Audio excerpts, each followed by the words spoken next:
Good evening, folks, and welcome to the Crypto Dark Pod, presented by Blockchain Solidarity Media. We're a team of crypto sleuths ready to dive into these thick crypto weeds. We are not afraid to expose the darkness and deceptions that run rampant in crypto. From government and corporate tyranny to the scammy scammers and celebrity influencers, the Crypto Dark Pod team is more than ready to explore all the systematic and psychological tactics, the tricks and misdirection deployed on this new blockchain technology that makes prey of everyday people on the regular. We must be informed and vigilant. Together, we can learn to defend ourselves from these scamming hijackers, which is why we at the Crypto Dark Pod invite you to join us on our exploration into the dark sides of the blockchain. Go get your flashlight. And we're live. Welcome back, everyone, to Crypto Dark Pod. We're back with Luke and Buckcoins, guys. How's it going? Good. Good, mate. Yeah, straight into it. Let's just get straight into this because this Squid Game, we're doing an episode on Squid Game. It's absolutely ridiculous. We've always wanted to do at least one of these episodes where we just dive into a case study scam. And we did an interesting one before, a few episodes. It was actually, what was it called? I can't even remember the name of it. Cal and I did it, I think. It went really popular. People love these kind of crime, crypto scam, thriller kind of ones. And this one's just nuts. So we're just going to dive straight into it, everyone. Like, there's two parts to this. There's the scam and how it unfolded, and then the chase. And I don't know which part is more ridiculous, but anyway, let's crack on. It's called Squid Game. Let's start from the very start. Everyone listening might have heard of Squid Game before. It's based on a Netflix series. And you're wondering, what's crypto got to do with this Netflix series? Guys, had you watched the Squid Game Netflix series? Are you aware of it? Like, what's your view on that? Pudding, have you heard of this thing? Oh, yeah, I watched it. You know, I think Yeah. I jumped on it a little bit after I'd heard about this scam, I think, before I really recognized the Netflix, but I did eventually watch it. It's you know, it's pretty fun, entertaining, I guess. You know, it's got a good premise. Oh, you heard about the Squid Coin scam pre-watching the actual series on Netflix? Okay. Yeah, I feel like I was more tuned into the crypto side of things, and it was like, what is this all about? I can't promise that whether I heard of Squid Game first or the scam first, but they were all kind of in the same time period. Well. And Luke, did you watch it? I haven't seen it. No, I've heard of it. I don't watch a lot of TV these days. Tell you what. I'll tell you what. Then, Pudding, because you have seen it. If there's one bloody word to describe that series, it would be dark. So, how appropriate is it that it's on Crypto Dark Pod and it ended up in a dark crypto scam as well? I mean, it was one. Folks, if you haven't watched it, I do recommend going watching it, but behind a pillow, because it's just cringe, and it's actually all about preying on human nature for profit and power, basically. So it's an allegory for the system that we live in. So there's a chirping bird in the background, which is bringing some happiness to this episode. That's fine. I love it. Yeah, no chirpy birds in Squid Game with the scam. Anyway, let's crack on with this. It's absolutely ridiculous. So this guy, right? This guy, the victim of this scam, he first heard about it in a YouTube comment. He was watching another video on like Shiba Inu coin and how it was going up, and just an innocuous comment in the comment section of some other video was like, you gotta hear about this Squid Game coin. It's going up. It's went up like something like it's risen 100%. It could rise 200% more. It was basically at 72 cents, and the FOMO was that it could get to a dollar. And that's important to remember those numbers at this stage, because you'll see everybody what this coin eventually got to. Just it's unbelievable rise. So, but the first point we've all been around the crypto space a while. How many times, guys, have you seen in the comments section some shit poster going, this coin, that coin, get in on it? Like, it's all, I see it all the time. You get it in your DMs everywhere. So that's the first thing to make people aware of. If you see shit in YouTube comments, ignore it for the most part. Yeah, what do you guys think? Have you come across that sort of thing? And I'm sure you have, Luke, for sure. Do you watch a lot of YouTube? Yeah, it's 75% of the comments usually, isn't it? Like, hey, I've just Yeah. saw this shitcoin. Get in now before we get rich. Yeah. Yeah, and it's just, it can be as simple as that too. It can be as simple as that. Pudding, do you see a lot of that? Do you see a lot of that in the comments? Yeah, I mean, for me, FOMO is what this coin is all. Yeah. It's the definition of what FOMO is. You know, between and I think a few factors happened that made it just go extra because it had the rise. Then some media outlets picked up on it, and then that made it more real. And I don't know how deep we want to go into it but it's like the things that I found most interesting was the way that they managed, how they were hyper focused on the discords and the telegrams, and just anybody saying anything negative was immediately kicked out, so that they just needed enough FOMO for enough time without any negativity, just enough to get enough people's money in, and then bye. And then bye. It's the same trend. I feel like it's the same trend with these things. It's the hype, and then vook. Okay, it's a stereotypical rug pull. But as you say, there is some of the key things. So, but let's get into that deeper stuff and how they pulled this off. But I just want to going back to this guy, because this guy is important. This guy.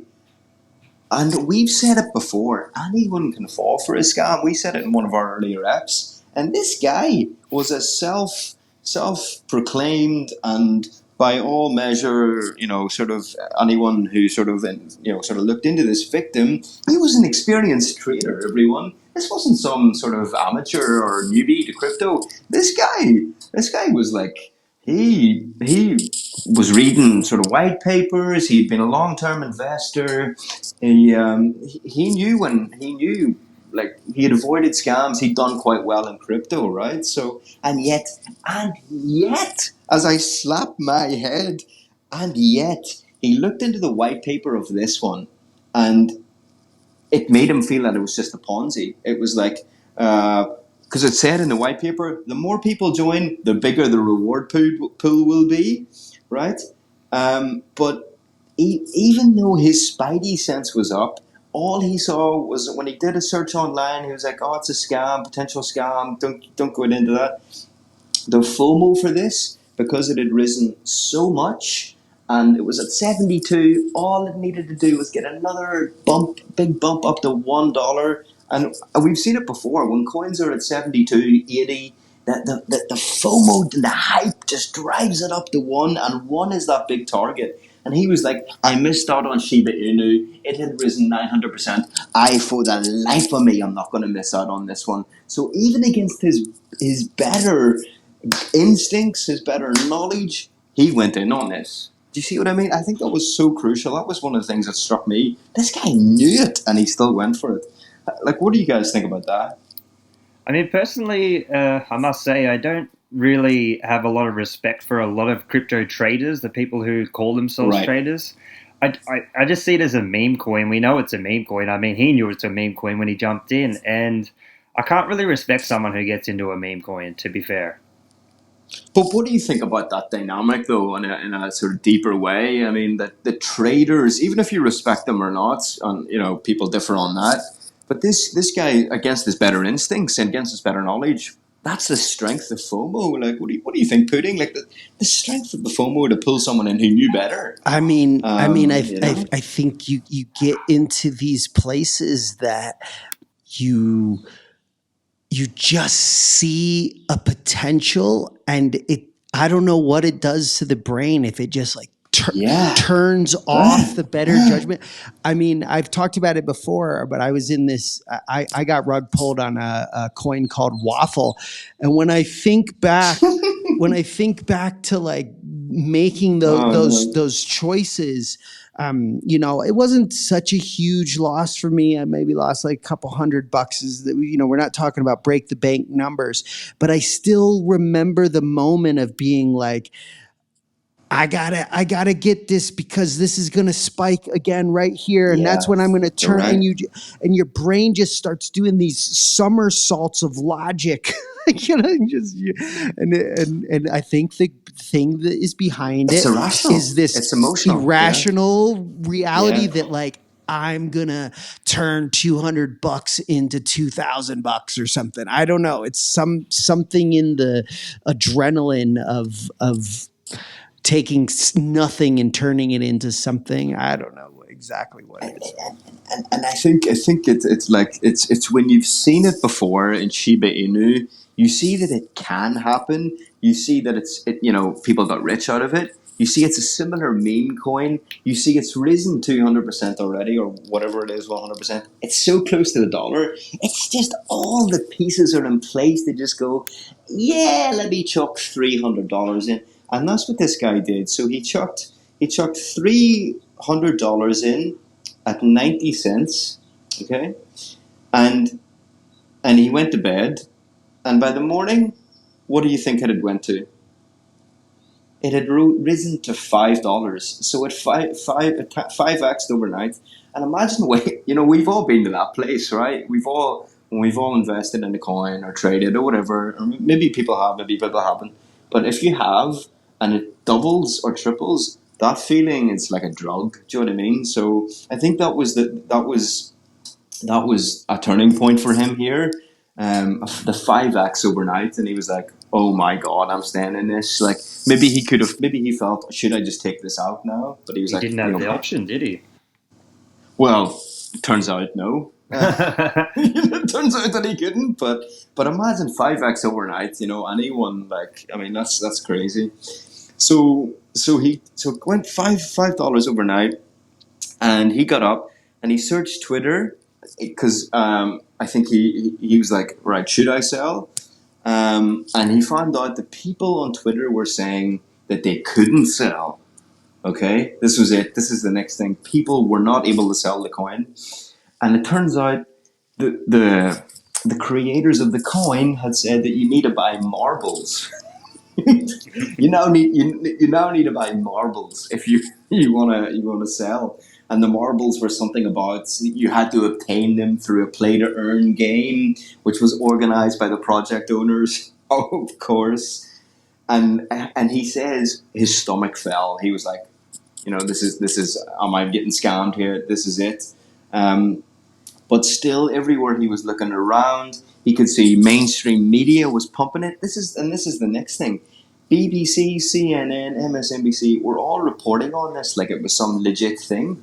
You know, how many times have we seen that, Luke? Where the mainstream media just almost like just report this, and then when the scam happens, they'll come down on the bad end of crypto as well. It's just the media around crypto is a joke, isn't it?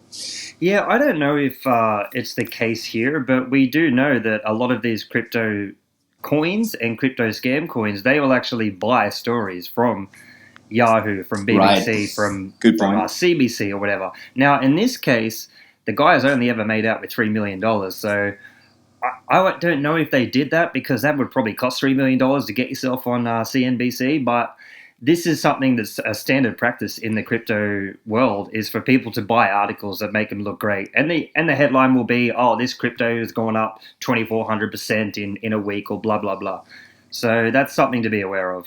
I think that's a really, really good point that I didn't think of before. Like, and let me ask you this: Pudding, do you think it's a case of if you're one of these creators and maybe you don't get straight in to BBC, but you start off at the low hanging fruit. Maybe you pull a friend who works at Finbold, one of the articles that we looked at for this, or one just another innocuous sort of online paper that through social media gathers pace. And then that's when BBC, NBC, MSNBC sort of jump on it because they know it's clickbait news. So it's just like a spiral up. What do you think, Pudding? Where you can maybe even pay your crypto friend who's a journalist at Finbold, here, man, like write this article for like $1,000 and, get the word out and I'll give you 2% of the winnings. Do you know what I mean? Like, I mean, it just, who knows? Maybe I'm speculating, but it just Yeah. seems so easy. I mean, for me, this is one of in researching this a little bit. I mean, it's been well over a year and a half of time. I'm just, why is there not more information about him? I'd be very interested. How did he get his first articles out? What was the actual, Yeah. I was searching for information on how it had happened, where did this social media go? What were the consequences? Were there any consequences? And there's just a shocking lack of information. There's lots and lots of like information about just the story.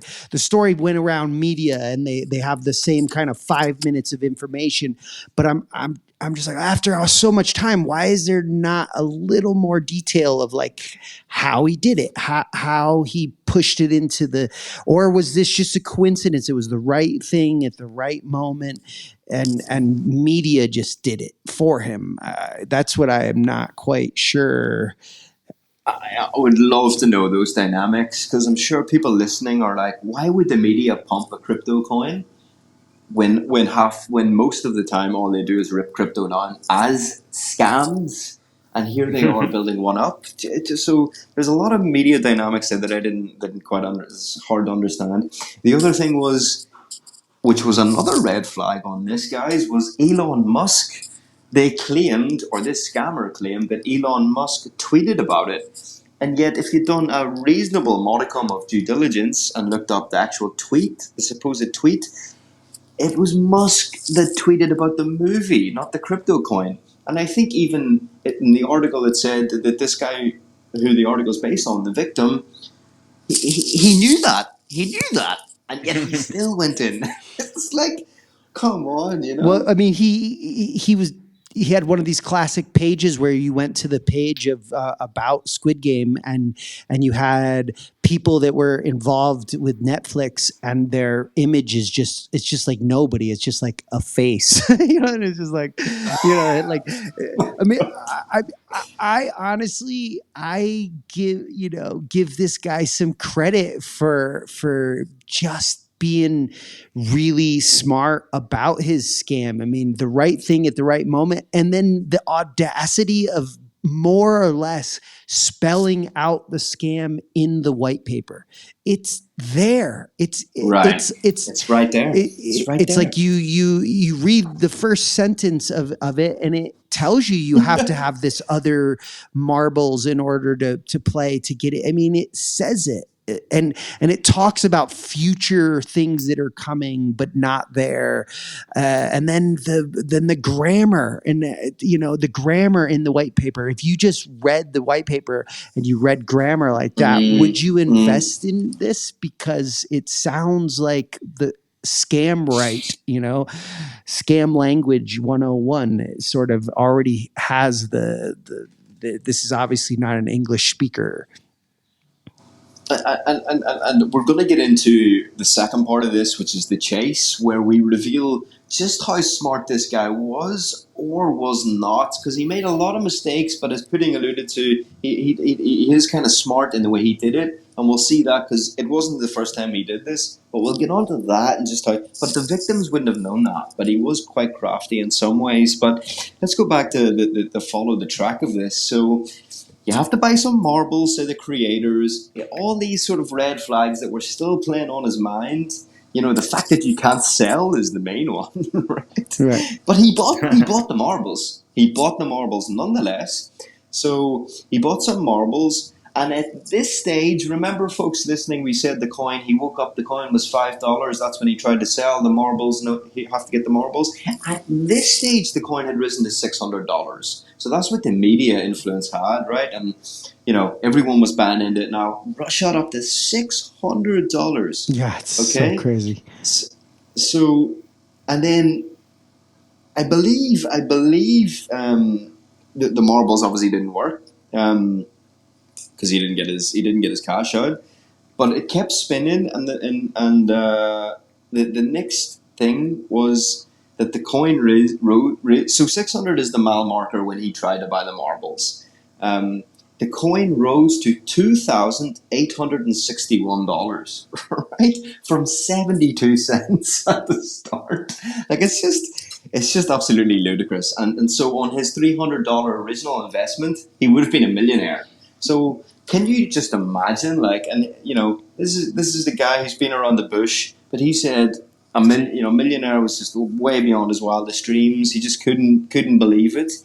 And he still was like, maybe there's still a way he still didn't believe that this could happen, right? That it was a scam, even though it had risen this much. And let's just cut to the chase. In an instant, like everyone was talking in Discord and all the rest of it, and Telegram and on Twitter, nobody could sell it. And in an instant, it went from 2,861 zonk down to a third of a penny. Did you see the guy that was twitching the live the moment? Yes, that was great. He's like, whoa! He's like, whoa! We're live rug pulls. It was such a great video. Well, because he's like, oh, when it's not like a 200 billion market cap. And on the screen, it's just like the green candle up, and then the red candle like down, and it's crazy. It's one of those memes or videos that are all around about crypto. For sure, it's a classic reaction for sure. I just did the calculation there. $2,600 it got to, you said. No, $2,861. 28, right? Well, 2,800. Yeah, that's with 800 million coins. That's like almost a $2 trillion market cap or something like that. Could have been 2 trillion. This is two apples. This is a coin that's been around for so many months. It's a meme coin, and it's two apples basically, as in not the fruit, but the company, the $1 trillion company. It's incredible. So it's a $2 trillion market If cap. you do the math, yeah, like I typed in 800 million times 2,600, and I get the answer 2.08 plus 12. Like the calculator just said, I give up. Oh my god! Pudding, you going to say something? This is just because there was no sell pressure whatsoever. So it just goes up and. Well, this is it. Yeah.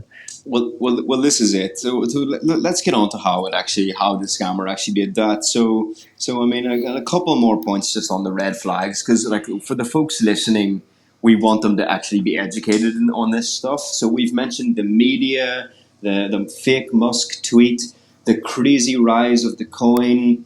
The sort of like the white paper.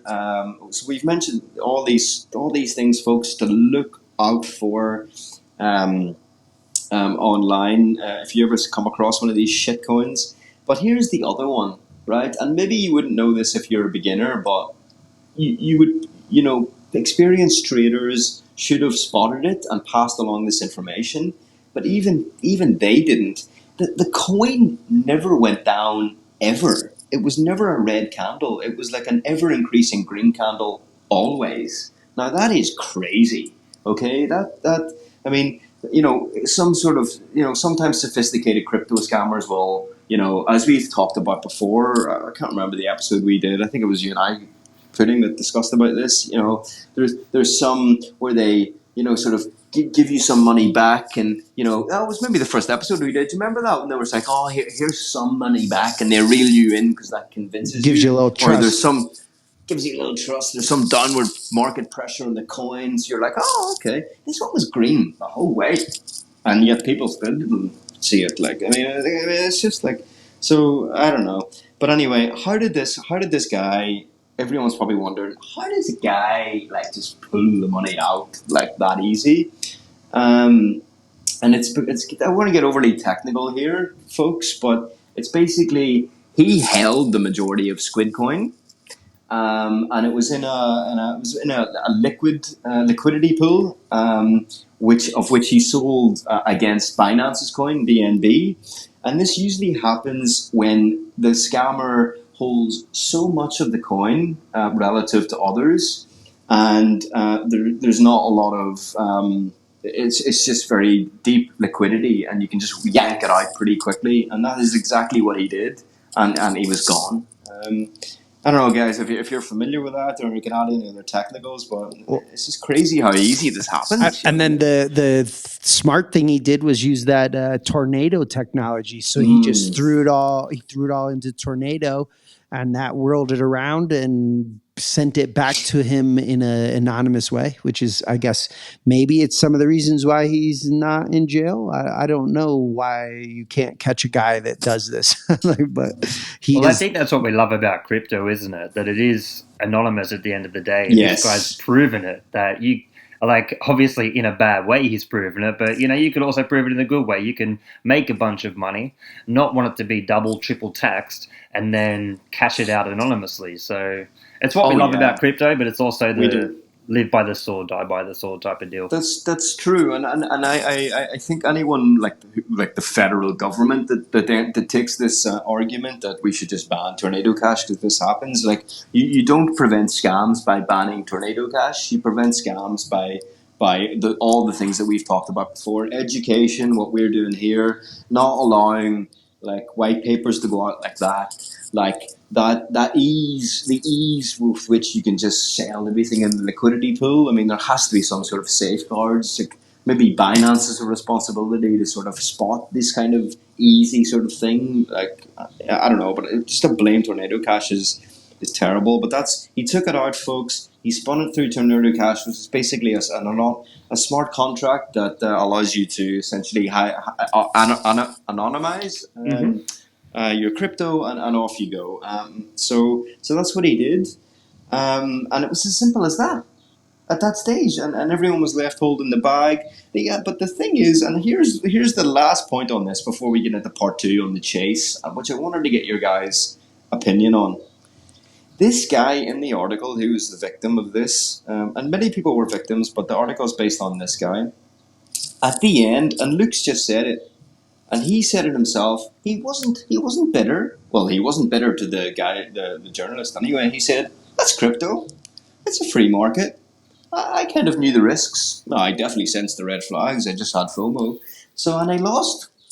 That's crypto. That's the free market. You win some, you lose some. That's it." Wonder what you guys thought about that, because that was like, really? Is this just him saying this to save face, or I don't know? Like, but there's a lot of people that believe that. What do you think, Luke? I think he only ever lost $300, didn't he? This particular guy we're talking about. So it would sting when you believe that you're sitting on $3,000 or whatever it got up to in his case. But he did only lose $300, and I guess he feels a bit sheepish. So yeah, he's just gonna say whatever, $300. So you think if he lost 10 grand on the original investment, he wouldn't be saying that? He wouldn't be so happy for sure. I don't know how many people would have lost that much though. One red flag that you didn't mention just before with the red flags about cryptos in general, I believe, is just the fact that it's a meme coin or not. These meme coins are ridiculous. And I think that's another thing we can tell new people to crypto. Listen, if it's a dog coin or if it's a Netflix series coin or something like that, you really gotta step back and ask yourself, what the hell is this? These meme coins are just 99% of the time are scams. Yeah, I think that's even like a future episode idea right there, entitled "What is a shitcoin?" where we just break down exactly what makes a shitcoin. Because there's some people out there who says everything that isn't Bitcoin is a shitcoin, but I think that's not right, and it's kind of disguising a lot of clear parameters of what a shitcoin is, such as this, and not just stuff like this. There's lots of things that maybe seem a bit less of scamminess than this, but you'd still call shitcoin. And you don't have to tick all the boxes to be a shitcoin. You just have to tick even 2 or 3 of them. But we should be clear on. We should do an episode on that. Yeah, we should come up with like a shitcoinometer or something like that. Have a bunch of metrics and see what you score in the shitcoinometer. Yeah, or we should create our own. We should create our own concept of a shitcoin on the app. Like, I don't know, like a bullshit coin or something like this, and just sell it and come up. We should even play 1, 2, 3 scammers, and we just like play that acting role for a bit. Maybe that would come across as, I don't know. Pudding, is there anything from part one here that you'd like to highlight? What we've missed? You mentioned the Discord earlier. Was there anything else that you want to highlight at this stage before we bounce into the hunt, the chase? Yeah, I'm just I think we hit most of the things that I found the most interesting of how they utilized they kept the information secret for as long as they possibly could, and this is just something I think you could take into this like learning through this example into other discords and Telegram, because something very similar happened when I mentioned I got rug pulled by a coin called Waffle. The people in that group, is if anybody was like saying anything negative, they were immediately out. And I wasn't saying anything negative at that time, so I wasn't being kicked out. But the second that I spoke up, I was out, and I didn't even speak up in a harsh way. I just was like, so was there any news on what's going on, and then I was just out of the group. And I think that this is something you can see, like if you're joining a coin, or you're thinking about getting a coin and you join the Telegram, look at how the moderators are moderating. Are they moderating it really fiercely, not allowing any FUD, anything in their group? That at least is a hint that it could be a rug pull coin. That's interesting you said that, because I'll say this and then we can bounce on. But we should pull that one back up and explore that another time, because I was reading an article on an NFT scam. It was maybe that I heard about it in the Audible. It was an 8-part documentary series that folks, if you're listening to this and you want to find out more, go to Audible. A journalist has done an 8-part documentary, audio documentary on this that is fascinating. Okay, there's a lot in there. You think you could probably do it 4 episodes. He does it in 8 because there's a lot of like adjacent stuff. But it's great to listen to anyway. What was that called? It's called Squidgame Scam. If you just look that up on Audible, you'll find it.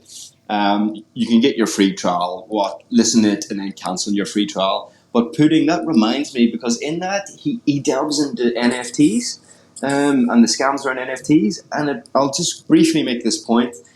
There was a girl who he talked to who got in with NFTs. She got in on the Discord. There was like a community of 25,000 people in there on these NFTs, and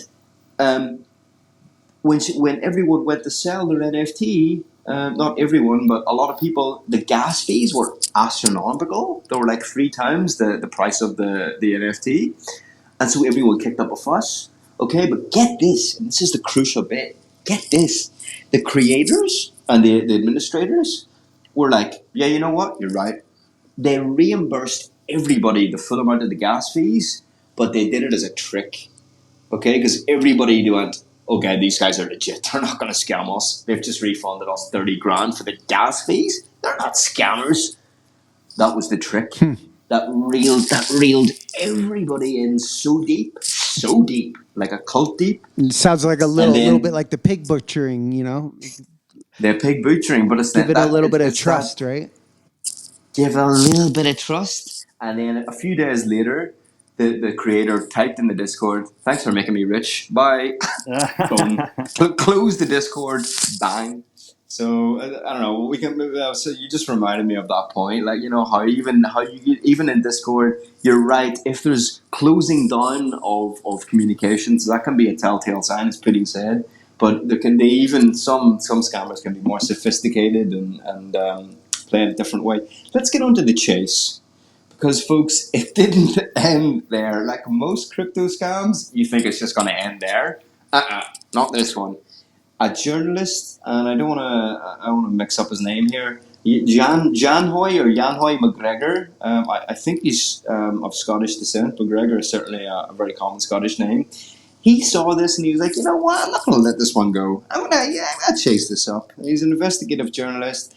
and he teamed up with another guy, like a crypto blockchain sort of sleuth or something like this, who helped him with the technicals, and they went on the hunt for this guy. They went on the hunt for this guy, and it just revealed the path to find this guy. It's almost as crazy as the scam itself, or even crazier. Like just what they came across is just nuts. So let's start. The first lead that they had was someone posted a video in the Telegram for this coin, a video of the scam when it happened. So again, basically the red candle, everything being sold, and the video was on that on his computer, everything down, and it was exactly the time. And he put it in the telegram of, haha, you've all just made me rich. Okay, this idiot. No, his face wasn't in it, but it was time stamped to exactly the same time that it happened. He said, haha, I've made myself rich, or you've made me rich. And the technical sleuth was able to pick up some metadata that led them on to the next thing. But that was the first trio. Pudding said earlier that this guy did some smart things. He did. You're going to see what those are. But he also made a hell of a lot of mistakes, and that was the first one. Like, so you kind of have to wonder, like, who are these amateur guys that are putting it out there? Is this hubris that they do this, or is this just like another human frailty that they're like, I've just wrecked you guys for 3 million, ha ha ha, and now I'm rich, and just that pride and that sort of boastfulness. What do you guys think it is? Why would a scammer do that, Pudding? What do you think? Well, first he would do it for money. That's like number one, and then I think I think the nature of being a scammer, you have to see the other side of the scam as being a dumb mark. So I think you have to dehumanize the scammed in order to maybe sleep well yourself. So it makes sense to me that he would be of the cavalier, like, fuck you, like, thanks for making me rich. That it like, for me, it goes with the MO of being a scammer, that you would have to kind of get off on the Right. I'm fucking other people and I'm proud of it. But in a sense, is that not counterintuitive to your own sickness? Because by doing this, he's running the risk that he might get caught, that he might not get more rich, therefore, in his next scam, and therefore might not yet experience that satisfaction of saying, haha, you made me rich again. Like, it's putting out all self-interest for that one moment of sickness. I have this sneaking suspicion that if you could just magically look behind the curtain of all of these scams, it would not surprise me if it was much more organized than we would imagine, and if you wouldn't see kind of the same names and the same characters moving through. Like, I would guess this isn't this guy's first scam. I would guess that he's been through the ringer multiple times, and this one probably I'm back to that. I think a handful of circumstances probably made this one of his more successful scams. But I have a sneaking suspicion that you would find probably somewhere in the vein of 10 to 50 of the same names behind all of these crypto scams. Well, look. Do you believe that Buckcoins is putting as genuine in his in that insight that he just had, or that he's read the article? Because that is the next point. This guy did do it before, so I don't know whether you've just done your research on this case or that was a genuine insight. But he did do it before. He did do it before, and that was a little bit of the shrewdness around this guy. Something like 3 weeks before, he'd done a similar kind of scam, where he basically was testing the ground for the big scam to come. And we don't know how far that scam went, but he was laying the groundwork essentially, and some smart people, when they were unveiling this, were able to track that scam to him as well. I think it came under the same operating or IP address or something, like operating company or IP address. But he tested the waters. So you're right, Pudding. If you didn't know that, you're right to sense that these scammers are behind a lot. He was behind Squidgame Scam 0.5 version 0.5 before he went version 1. So, these guys are shrewd in that sense that they'll test the waters before they dive in. Now, have you guys heard of that before? Like that you hear like a little bit of a test case scenario before the real thing? Yeah, I definitely agree with Pudding that if you're gonna make $3 million sitting at your computer, you cloned a Bitcoin or you cloned Ethereum and just put it out, and you got a bit of marketing success and you made a bunch of money for doing nothing, I don't see why you wouldn't do it again.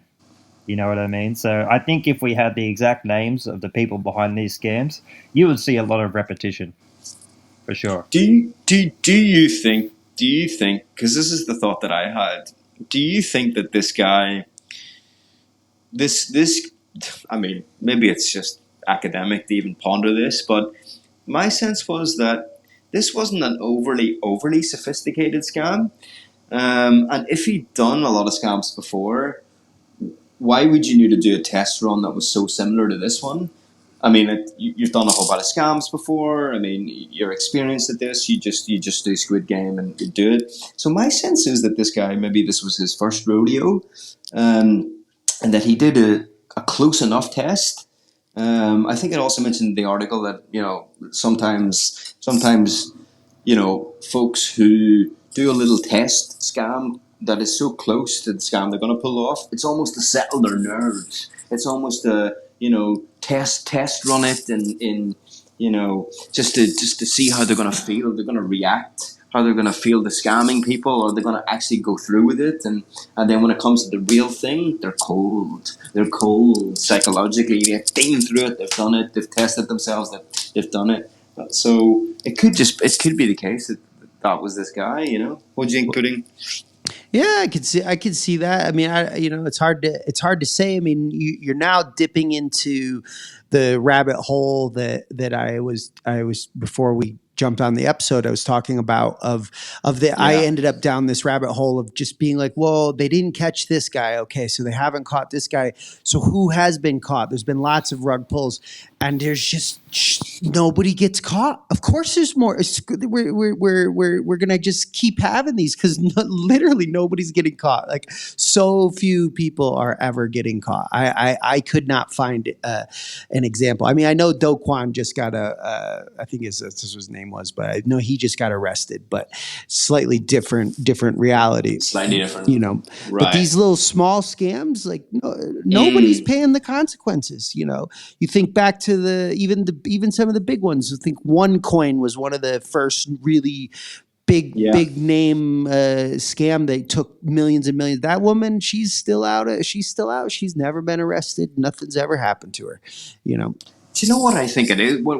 I think like there's, and we discussed this before we jumped on the episode as well. There was an adjacent point to the one you just made, and Luke, I want to get your opinion on this, but it's almost as if there's maybe some scams that have reached a sort of scale, the OneCoins of the world, the Do Kwons, that it's just maybe geopolitical, or you've rubbed enough backs to get away with it or not. Maybe Do Kwons upset the wrong people. Maybe the Binance CEO, who now it seems from even on Twitter tonight, like he's in massive trouble. Maybe some folks at that scale get away with it and don't, from the backs that they do, or don't rub, or the hands that they grease. But this guy, $3 million, as Luke said, it's not a lot of money. But as we find out at the end, and we'll not reveal it yet, maybe he was able to grease some local hands and local authorities as well. But I just want to say, like, there is, okay, the big scams happen, they hit the news, and this one hit the news because it was connected to Squid Game and all that. But there's so many of these smaller crypto scams that they do get away with it, probably because they're not big enough to upset politicians and all the rest of it, or get away rub backs. But there's thousands of these little scams, and it's scamming everyday people all the time. But it never really, all these little ones just happen. Nobody ever gets caught. It just moves on to the next one, and yet nobody talks about them, and yet people are getting fucked over all the time. So it's a good point that you make, Pudding. Like these little ones just get away with it all the time, but they add up, you know. And then I think the difference. yeah, go ahead. Yeah, go ahead. Yeah, I think the difference between the big scams and the little scams that get away with it is the anonymity. If you want a bigger scam like a Luna and you want to make billions, you sort of have to have a public face. You have to have a dope one. But with the smaller scams like this Squid Game, no one ever had a YouTube channel or come up with an interview on CNBC or something like that. So that really helps them get away with it. Whereas when you're shooting for the billions, you have to have a face, someone, a legit human being, and then if that goes belly up, then you have something to go off. Whereas the little scams, it's very easy to just be completely anonymous. You're behind a computer, just have to have a VPN, a fake name, you're John Smith, and you're good. Know how to write up a copy and paste a white paper, do some, if you're a coder with some basic coding skills. I mean, what was different about this one, as I said, connected to Squid Game, but you could easily create some other thing, hype it up. I don't know, these dynamics they just seem so easily replicable to me, like repeatable. I don't know. But anyway, let's crack on with the chase. So that was the first thing, that he'd done it before. So they were able to track some information down about him. That led to the next lead. And then the next lead, oh my God, was that they found online that actually there was a law firm that was created to bring in the victims of the Squid Scam. So like our guy here is victim that we've been talking about, to say we're a law firm that's going to launch what Class do you call action. it when you bring class action lawsuit, and we're going to get justice for the little guys. We're going to team up, and we're going to get this scammer, and a lot of people bought into that, and let's just stick with that, and let's not reveal the next bit yet. But how often do you see that, right? That there's a law firm set up to do a class action for the little guys? Would that strike you as a red flag? You ever see that, folks? That strikes me as a red flag. But I've never heard of that before. So what do you think about that? Have you ever heard of that before? I definitely have heard of it. I think it sounds good. Yeah, I didn't have anything more to really say than that. I've definitely heard of people trying to fight these things in class actions. I've heard of that happening. But on what scale? On the big ones, like taking down Luna, or are these little ones? I haven't heard it so much on the little ones, but right now they all those YouTube influencers are all getting hit with their. They've got it. There's a big class action going on. Right now in the last 2 weeks. We're going to have to cover that one too, because that's fascinating. You're right. But anyway, here's the reveal, folks. This legal firm was set up by the scammer. He set it up himself. He set up this law firm to basically, and people are probably wondering why. Why would he do that? It was to get more money, because you had to pay some fees to the law firm to be part of the class action. So it was the double swindle. Yeah, it just really brings you back to the pig butchering again. He just wants all the meat off the bones, every last little bit. Like, I fucked you, now bend over. I'm gonna fuck you again. Yeah, fuck you again. And then maybe even a step further, bend you over for a third time and fuck you. It reminds you of pig butchering. But it also reminds of Safe Moon. I don't know, was it you and me, Luke, or me and Kyle maybe that did that app? Or do you remember that detail? That was like the guy, and we've discussed this on a later app as well. That was the guy who set up a Twitter account to basically reveal the scam that was Safe Moon. and he got a massive following as the sort of, oh, it was me and Pudding that discussed this. Remember when we discussed this about CoffeeZilla? Could CoffeeZilla turn into the scammer himself? Remember that, Pudding?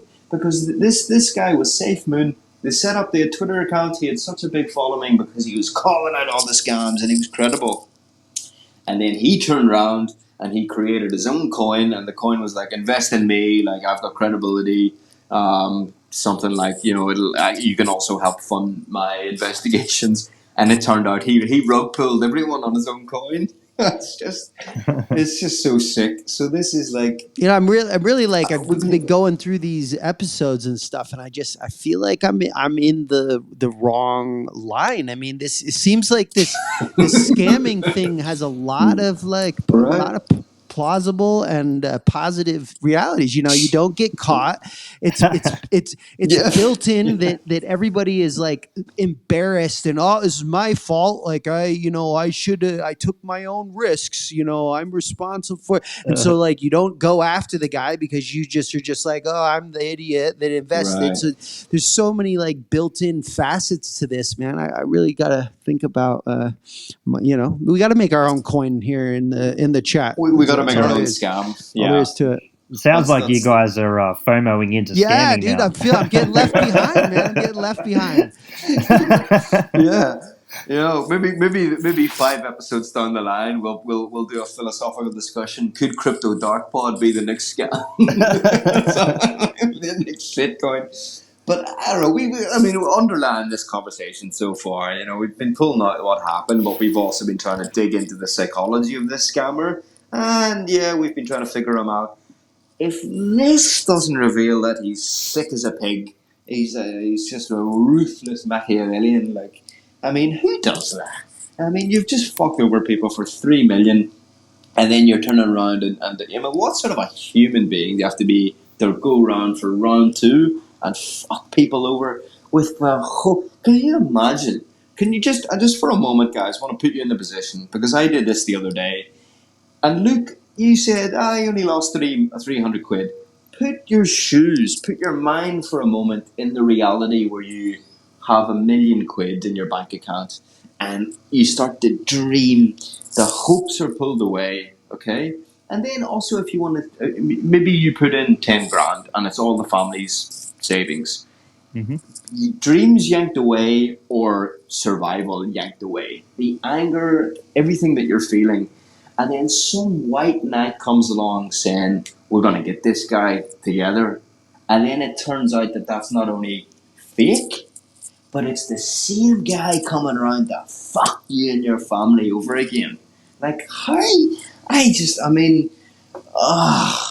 Would you? It's just, I don't know. Like, it's such a punch in the gut. And for this guy to do that, like, you really have to be ruthless on a sadistic kind of level. I hate to say it's the world we live in now, man. It's so shocking. It's not even the first time I've heard about situations like this where the scammer then creates the thing to help the it's not. It feels original, but it's not. They've been, like, how do you extra milk? We're milking this stupid human. So where can we get the last drop of the milk? Maybe it's just in the financial world, because like if we transition this or compare this to like what, like I don't know, like some dude murders your kid or your wife, right? And then he sends you a lead to your email someday that says, "Hey, I'm a detective working on this case. We're gonna get that son of a bitch back who killed your wife." It turns out he's been leading all. You just don't hear those stories in the news. Nobody. I don't know. I haven't seen them, and I've been in and around like just sort of crime and stuff, and investigation my whole life or whatever, and like you just don't. So maybe this is just a financial thing when it comes to finance. Just getting the money in whatever way, shape, or form. How do you release people from their coins? Yeah. Oh, it's just sick. He's a disgusting human being. I think Pudding come up with a good point before. Like, you really have to dehumanize the victims to do this. And that is probably, I do agree with Pudding, that's why he would have had that silly video where he could have given himself away potentially. It's part of the dehumanization process, like I want to get to sleep at night. So I didn't steal from a starving family or whatever. I stole from an idiot who deserves to be stolen from. I think that's what they're going with. That's interesting. That's interesting. Well, my point was not only simply that he's dehumanized others, but he almost has to dehumanize himself to do that second thing. I don't know, but maybe True. not. Anyway, so that revealed more information. Back to the story and how this unfolded. Like that revealed more information about um, who he was essentially, and then they contacted a domain name company. Where he'd registered his website or something like this. And normally these domain name companies, they don't give away private customer information, right? But the journalist here was like, you know what? I mean, we're at the end of the line with this search if we don't get this information, right? And this was the domain name that he did the previous zero point 0.5 scam and then this scam, right? So he didn't cover his tracks too well. He didn't the same IP address or whatever. And so the journalist sent the CEO. He tried to contact employees on LinkedIn to follow up on leads, and the employees were like, "Nah, I'm not going to reply." And then he sent a desperate email to the CEO of this company late at night saying, "Look, I'm a journalist. Investigating this crypto scam. What happened on your website? They used your website to do this scam." And the CEO basically had an attack of conscience and went against his company's interests, and sent absolutely everything about this customer back to the journalist, right? Because he was just disgusted that his business had been used in this way. And if he hadn't done that, that would have been the investigation pretty much dead in the water. So that led them to know where the dude basically was located, his phone number. And so they tracked him down to Hong Kong. And so the journalist was like, "We've nailed him. We've got his location." So he flew out to Hong Kong. Drama. He employed, or he got the services of like a local journalist to come with him to the apartment block. And they arrived at the apartment block, and the security guard was like, "There ain't nobody living there anymore." He darted off. He left town. He skipped town. And here's the next interesting bit, just before we get to the climax of this whole thing. And this is what me and Pudding were discussing before this episode started. The authorities, the Hong Kong authorities, had previously, 6 months before, been out to this guy, and yet they clearly hadn't done a damn thing about it. So they had chased up some leads. They clearly knew he was in on something, and yet he was still free. So this goes back to, did this guy grease the Hong Kong officials? Did somebody in the police force get a payoff? It just... So, and again, it's like, where's the justice? Nobody does a damn thing. Like, you know what I mean? So that's just another proof of how this guy, even at this level, you can get away with it. You probably hand over, 50 grand to some, or even 10 grand to some police bobby who's got no other money coming in from anywhere else, and that was it. So who knows? But anyway, and people are probably wondering, like, how does this all end? Like, bring this sadism to an end, bring this craziness to an end. They were able to get a phone number, and they phoned him up, and he answered, and he realized what was going on, and he hung up, and they phoned back again, and he had cancelled the number or something, or he blocked the number, and that was the end of it. The journalists just they couldn't go any further. They'd lost him. So they handed over the details to the local police. Yeah, how's that gonna go down? Yeah, and that's the last we've heard of it. And Pudding, I think you were saying, like, were you doing some research about what had come after this? Had anyone else followed it up? I was trying to find it, and that's where the whole trail kind of runs cold, and it just goes back to this, like, if you just think of all the factors that have to happen in order to catch one of these guys. Even while you were telling about the reporter, even thinking about that reporter, the only reason why that reporter probably got any funding from his company is because it was in the news, right? It was so even just like think, you got a fly to Hong Kong. You got to make all these phone calls. Like the exhaustive amount of effort in order to try to maybe catch someone. Man, these guys have everything in their corner to not get caught. Like you would have to just screw up so badly to get caught. Like pretty much, if you are a caught scammer, you just you know you're bad at your job because the game is on your side. And you're right. When was the last time either of you read an article where it was a crypto scammer caught? Last time I can think, well, the Do Kwon, but then I remember that couple that was living in New York City that were responsible for I think it was the 2015 hack, but it was 6 years later they actually finally tracked those guys down, and then the girl was like a hip hopper on YouTube, and she also happened to be, her and her boyfriend did this hack. I don't know if you know what I'm forgetting what the hack was, but that was like maybe 6 months ago. They caught those guys. Right. But that's But few and far. far Like between. I basically don't know of any other examples, and I know of ridiculous amounts of rug pulls and hacks, and think about how many of these stories, they pretty much are what drive the media around cryptocurrency, and none of them are paying any consequences. Thus, it continues.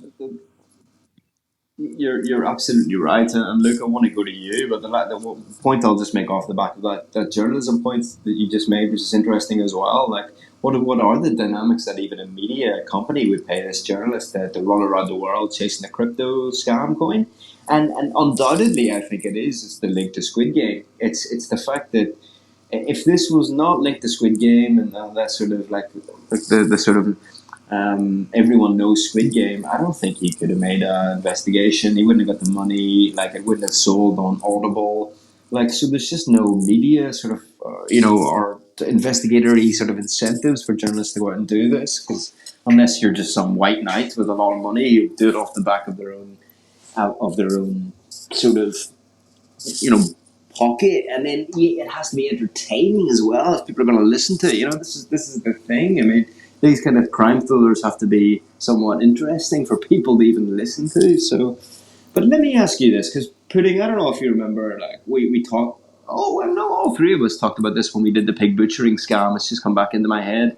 How does the crypto world itself prevent these kind of scams when it's got such an incentive to? Because when the mass media, the masses out there, when they think of crypto, they think scam. So the crypto industry itself has an incentive to not to stop these scams. So, and we talked about it before, like we would create nodes all over the world where you bring in information, and so it's easy to pass information between nodes and all this. Is there some other incentive here? Is there a public good DAO or a coin or something like this where all the big crypto companies put in a substantial amount of money and just funds the fuck out of investigative journalists or whoever to unveil these crypto scams and find them and I don't know, or even if you discover pig butchering scam or this kind of scam and you stop the bastard before it happens, then like a white hat, you're given like a million quid in Ethereum for your services to stop the scam happening. I don't know. Like, I mean, it just seems like there's incentives to build out here, and yet nobody thinks about it. What do you guys think? I think that's a logistical effort there, what you mentioned. I mean, theoretically it could work, but it could also work against us. Like, if you have a body that we all put respect into and they call out the scams, then a scammer could easily just go to that body, pay them a bunch of money, and get the tick of approval.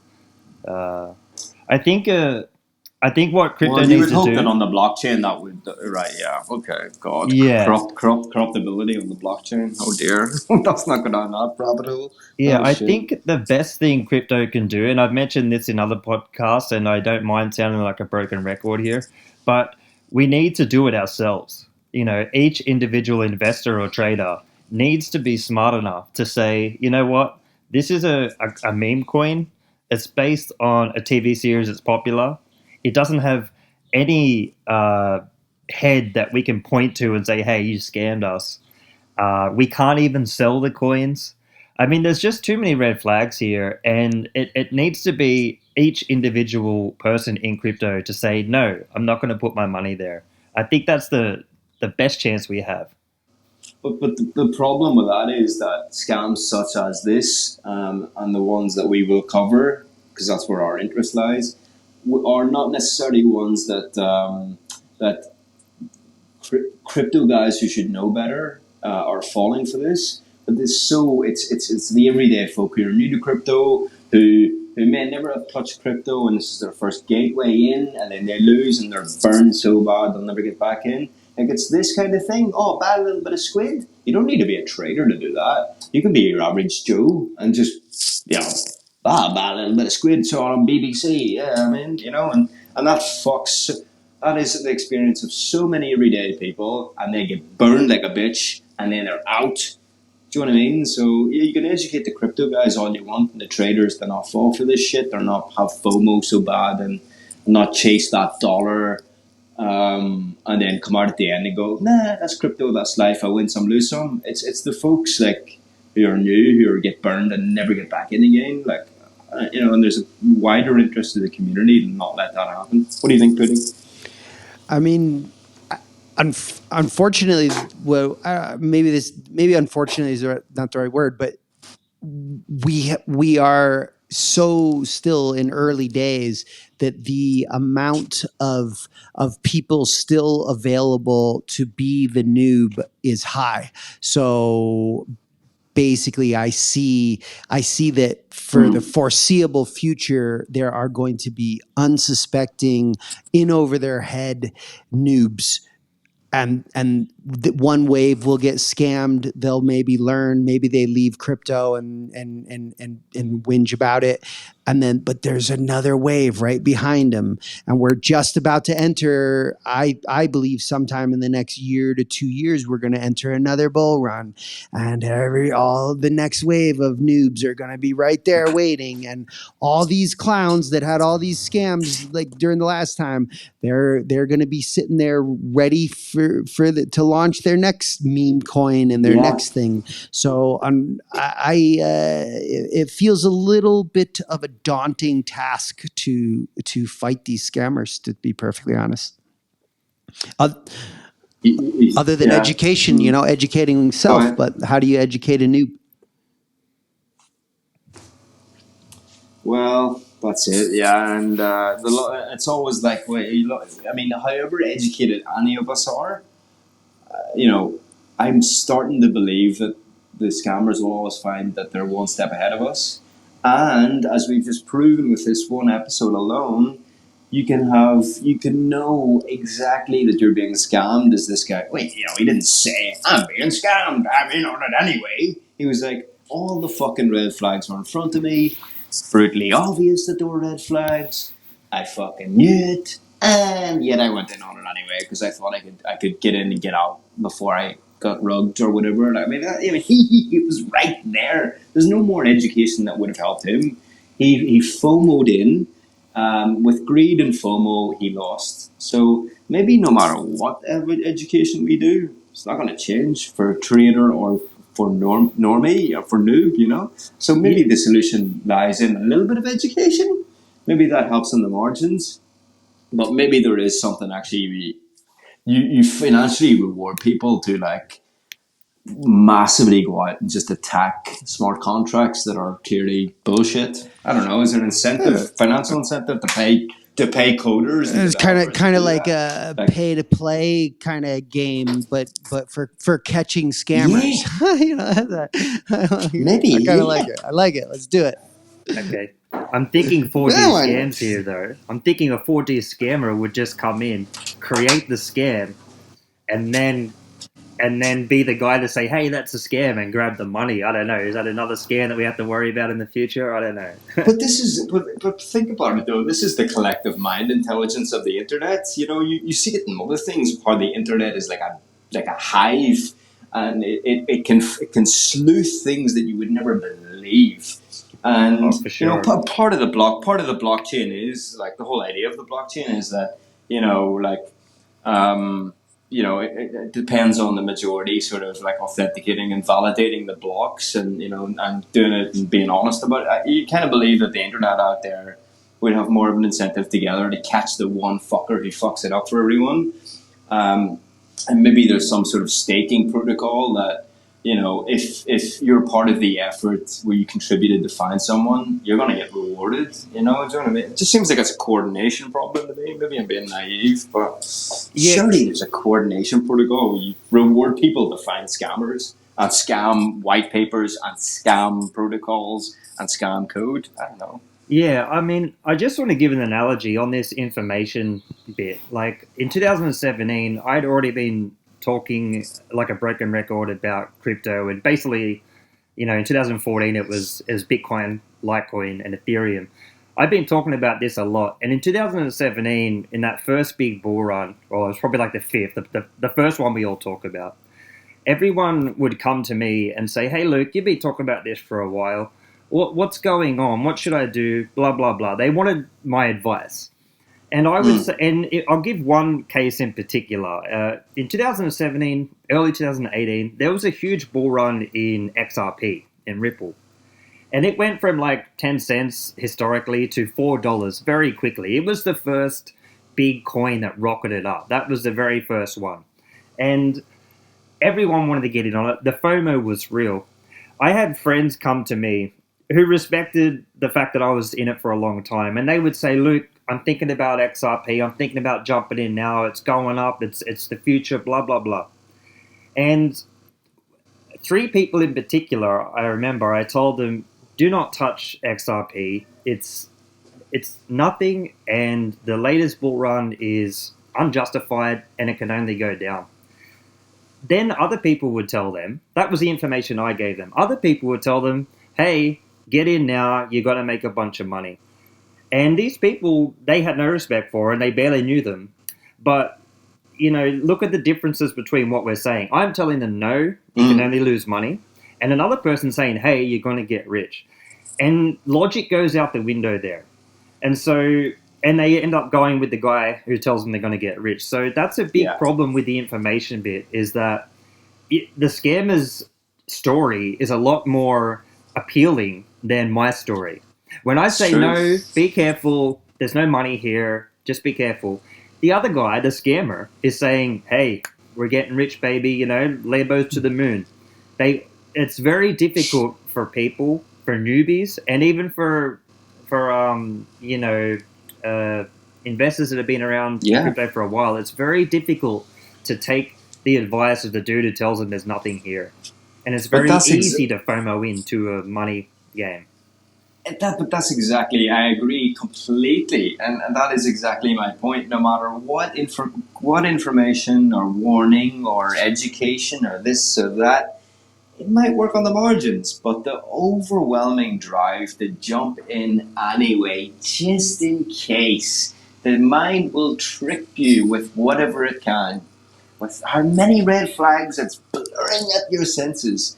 The one little bit of, just imagine the dreams if I was rich. Do you know what I mean? It will always win. It's just the more powerful human thing. So you've hit the nail on the head. Completely agree. Which is why we might be completely wasting our time doing these episodes. It might help on the margins. People who are more cautious, all the rest of it. It definitely helps. But I think it has to be something more than that. Yeah. Who knows? We don't have the answer. Putting any last thoughts on this before we wrap it up? Be careful out there, man. Scammers are real. DYOR. DYOR. So DYOR, listen to these podcasts, and crypto community, start paying people to catch these scammers, and I don't know, play to earn game where you just find dodgy people. I don't know, whatever. Anyway, we'll leave it there. We've run slightly over time. That was good fun. Will be just a heads up for the next episode. We're gonna be all being well, we're going to be talking CBDCs. Back to CB, we've talked a little bit about CBDs before. We've got a special guest hopefully coming on. I'm not going to reveal who that is, but he's a Forbes 30 under 30. If that means anything to you, you might be like, status quo nonsense, something like that.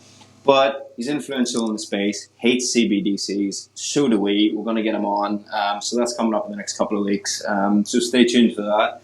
Pudding, you're off on holiday. We actually revealed on the last episode that you're going on holiday. Yeah. You're not on holiday. Why are you here? Tell the folks why you're here. My holiday got canceled because my roof blew off. So I had to do an emergency roof reconnection. But so yeah, the plan is to just a little rain check on the holiday, right? Luke, do you believe him? Hey, Luke, do you believe this guy? He was doing the last episode and his roof belt blew off. Basically, he's saying he blew the roof off with his legs on the last episode. That's definitely what happened. Yeah, I got a lot of hot air, that's for sure. Yeah. Well. Anyway, so there we go. So unless the roof is blown back off, which probably is tonight with this episode's hot takes, Pudding will be on holiday. So enjoy your holiday on that one, and we'll join you for the next one, Pudding. Nice, so yeah, enjoy, man. Luke, as always, thanks for joining us from Oz. Have a good day, buddy, as it's the day for you. And thanks for listening, folks. Join us for the next one. Hope you enjoyed. And yeah, take care. See you. Hey, guys.